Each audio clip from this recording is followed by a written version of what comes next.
যে নারী তিনটি কাজ করবে আল্লাহ পাক রব্বুল আলামিন তাকে এত পরিমাণ সম্পদ দান করবেন যা অন্য মানুষ দেখে আফসোস করবে। নারী জাতি এই পৃথিবীর সবচেয়ে শ্রেষ্ঠ নিয়ামত। এই জন্য বিশ্বনবী মুহাম্মদ রাসূলুল্লাহ সাল্লাল্লাহু আলাইহি ওয়াসাল্লাম বলেন, আদ-দুনিয়া কুল্লুহা মাতা ওয়া খায়রুল মাতা'আদ দুনিয়া ইমরাতুস সালিহা। এই গোটা পৃথিবীটাই আল্লাহ পাকের নিয়ামত।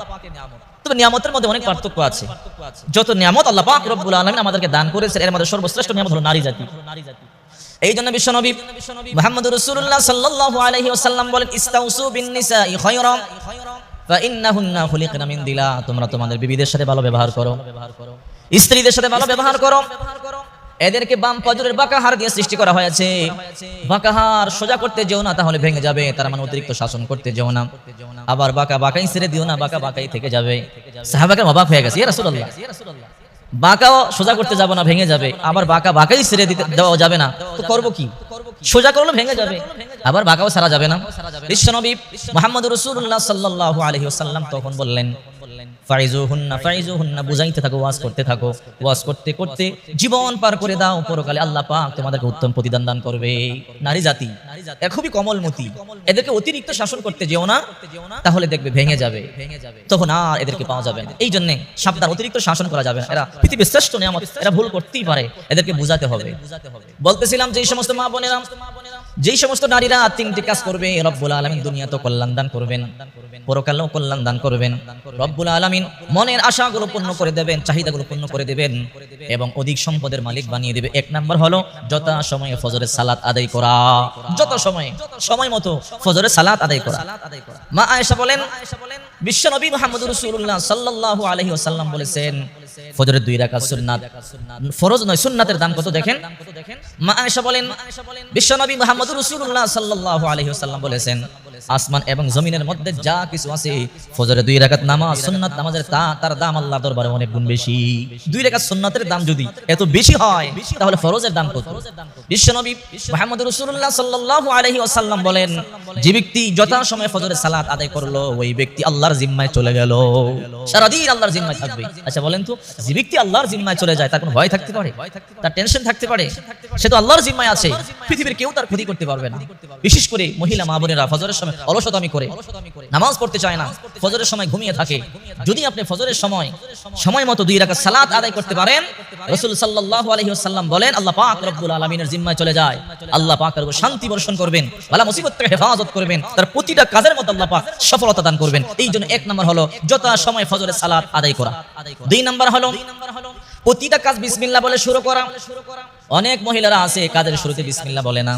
আপনি ঘরে ঝাড়ু দিবেন, বিসমিল্লাহ বলবেন। আপনি তরকারি কাটবেন, বিসমিল্লাহ বলবেন। যে কাজে এর মধ্যে বিসমিল্লাহ নাই, বিশ্বনবী মুহাম্মদ রাসূলুল্লাহ সাল্লাল্লাহু আলাইহি ওয়াসাল্লাম বলেন, ওই কাজের মধ্যে শয়তান শরীক হয়ে যায়। আর যেই কাজের শুরুতে বিসমিল্লাহ আছে, শয়তান শরীক হতে পারে না। ওই কাজের মধ্যে আল্লাহ পাক প্রচুর পরিমাণে বরকত দান করে। এই জন্য প্রতিটা কাজের শুরুতেই অবশ্যই বিসমিল্লাহ বলতে হবে। এক মহিলা ছিল বড় ধার্মিক, নামাজি, রোজাদার, পরহেজগারিনী মহিলা, কিন্তু তার স্বামী ছিল বড় খারাপ, স্বামী ছিল বড় দুশমন।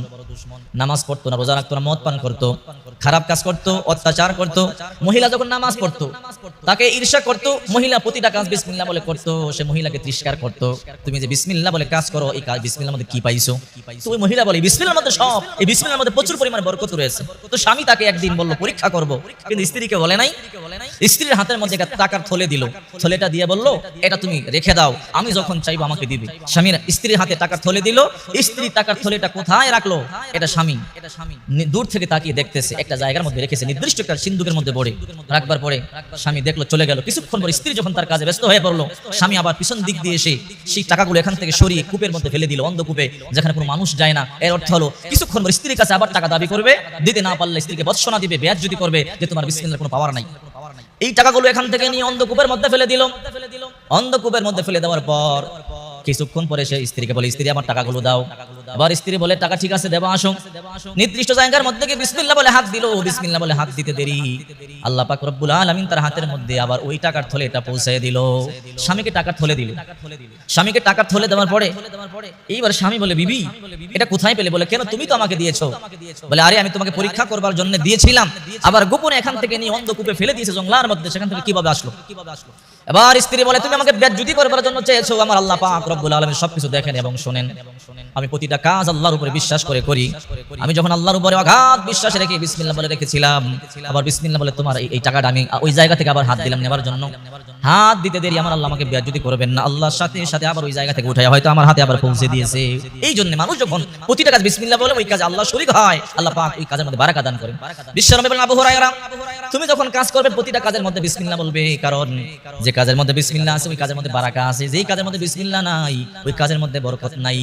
যখন আপনি ঘোড়াতে চড়বেন বিসমিল্লাহ বলবেন, রাসূল বলে যতটা কদম ফেলবে ঘোড়া ততটা সওয়াব তুমি পাবে। যে কাজ করবে নেক কাজ অর্থাৎ ভালো কাজ, ওই কাজের শুরুতে বিসমিল্লাহ বললে যতক্ষণ পর্যন্ত ওই কাজটা চলমান থাকবে ততক্ষণ পর্যন্ত তোমার নামে নেকি লিখতেই থাকবে। এরপর 3 নাম্বার হলো স্বামীর কথা শোনা। যে নারী তার স্বামীর কথাগুলো শুনবে, স্বামীর কথাগুলো মানবে, ওই নারীকে আল্লাহ পাক রব্বুল আলামিন জান্নাতের মধ্যে প্রবেশ করাবেন। রাসূল পাক সাল্লাল্লাহু আলাইহি ওয়াসাল্লাম বলেন, যে নারী 4টা কাজ করবে জান্নাতে চলে যাবে। 1 নাম্বার হলো 5 ওয়াক্ত নামাজ আদায় করা, 2 নাম্বার রমজান মাসে রোজা রাখা, 3 নাম্বার সতীত্বের হেফাজত করা, 4 নাম্বার স্বামীর কথাগুলো মানা। রাসূল সাল্লাল্লাহু আলাইহি ওয়াসাল্লাম বলেন, যে নারী এই 4টা কাজ করবে ওই নারী জান্নাতের যে দরজা দিয়ে খুশি ওই দরজা দিয়ে জান্নাতে প্রবেশ করবে। রাসূল সাল্লাল্লাহু আলাইহি ওয়াসাল্লাম যখন মেরাজে গেলেন, রাসূল সাল্লাল্লাহু আলাইহি সাল্লাম মেরাজ থেকে এসে বলেন, নারীরা তোমরা বেশি বেশি দান করো। বলে কেন? আমি অধিকাংশ নারীদেরকে জাহান্নামে দেখেছি। তখন সাহাবায়ে কেরাম জিজ্ঞাসা করলো, কেন ইয়া রাসূলুল্লাহ? বলে কারণ হলো তারা স্বামীদেরকে বেশি বেশি অভিশাপ দেয় এবং নাশুকরিয়া আদায় করে, স্বামীর উপরে অসন্তুষ্ট থাকে। স্বামী বেচারা তার জন্য এত কষ্ট করে, যদি একটু সমস্যা হয় 12 বছর পরে যদি একটু সমস্যা হয় তারপরেও বলবে তোমার সংসারে আছে আমি তেমন কিছু পাইলাম না। এই জন্য রাসূল সাল্লাল্লাহু আলাইহি সাল্লাম বলে 2 কারণে নারীদেরকে জাহান্নামে দেখেছি। 1 কারণ হলো তারা নাশুকরিয়া আদায় করে, 2 নাম্বার হলো তারা স্বামীকে জিহ্বার মাধ্যমে কষ্ট দেয়। এই জন্য স্বামীর কথাগুলো মানতে হবে, স্বামীকে জিহ্বার মাধ্যমে কষ্ট দেওয়া যাবে না। যে নারী তার স্বামীকে জিহ্বার মাধ্যমে কষ্ট দিবে, রাসূল পাক সাল্লাল্লাহু আলাইহি সাল্লাম বলেন ওই নারী নামাজ পড়েও জাহান্নামে যাবে, রোজা রেখেও জাহান্নামে যাবে। আজকে আমরা অর্থের মধ্যে বরকত পাই না, কামাইয়ের মধ্যে বরকত পাই না, টাকার মধ্যে বরকত পাই না, এর একটাই কারণ সুন্নাহ মোতাবেক করি না, আল্লাহর হুকুম মোতাবেক করি না। যদি আমরা প্রতি টাকা সুন্নাহ মোতাবেক করি, আল্লাহ অল্প টাকার মধ্যে প্রচুর পরিমাণে বরকত দান করবেন। অনেকে বলে হুজুর এত টাকা ইনকাম করি কিন্তু টাকার মধ্যে বরকত পাই না। পাবেন কিভাবে? না পাওয়ার কারণ হলো ওরা নবীর সুন্নাহ মোতাবেক হয় না, রাসূল সাল্লাল্লাহু আলাইহি ওয়াসাল্লাম আদর্শ মোতাবেক হয় না, আল্লাহর হুকুম মোতাবেক হয় না। যে নারী 3টি কাজ করবে ওই নারীর মনের আশা আল্লাহ পূর্ণ করে দিবে, অগাধ সম্পদের মালিক আল্লাহ বানিয়ে দিবে। দুনিয়াতেও তার মনের আশা পূর্ণ করবে, মৃত্যুর পরে আল্লাহ পাক ওই নারীকে জান্নাত দান করবেন। এই জন্য অবশ্যই আমাদের এই 3টি কাজ অবশ্যই করতে হবে। প্রত্যেকটা মা বোনকে আল্লাহ পাক এই কাজগুলো করবার তৌফিক